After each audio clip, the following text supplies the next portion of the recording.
কয়েক মিনিটের বৃষ্টি, এই অবস্থা, প্রায় পুরাত পানি।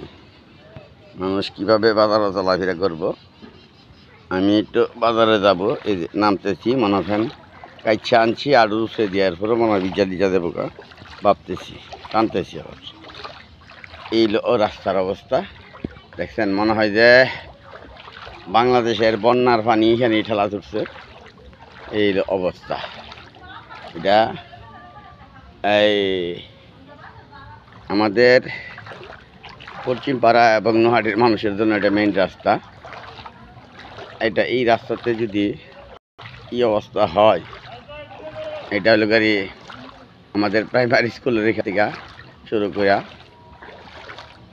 একেবারে মনে হয় যে পানি প্রায় 1.5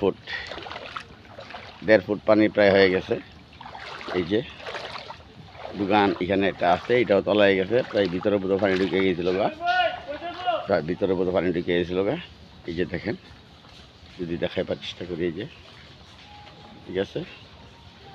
তো যাই হোক, এখন এই রাস্তার কাজ করবো কেটা, আর দুঃখ কার কাছে কইব কেটা?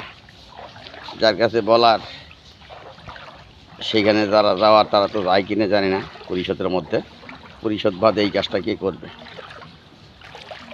আমরা পরিষদের চেয়ারম্যানের নজরে আসার জন্য দৃষ্টি আকর্ষণ করছি, যার কারণে ভিডিওটা করতেছি। তবে হবি কয়েক হাজার মানুষের মনে হয় এইখানে এই কষ্টবোধ, একটু বৃষ্টি হইলেই কয়েক মিনিট মনে হয় কাপড় কাপড় দিয়ে এইভাবে আসতে হয়, ঠিক আছে। এরপরে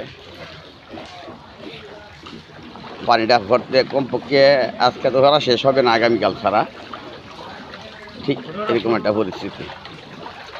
যাই হোক, প্রশাসনের দৃষ্টি আকর্ষণ করছি যাতে এই বিষয়টা একটু দেখে, নজরে আনার জন্য। এই যে গাড়িওয়ালারা এখানে গাড়ি রেখে বলেছে, কারণ এদের স্যালান্সের ফাইভের ভিতরে পানি ঢুকে যায়, কী করবো আর, ঠিক আছে। এর চেয়ে বেশি গাড়ি যায় না। তো দিঘির পাড়ের মানুষ, নোয়াডির মানুষ এই কষ্টটা ভোগ করে প্রায় এখানে দেখেন। যাই হোক, এখানে আপাতত চলে, কারণ এটা হলো গাড়ি আমাদের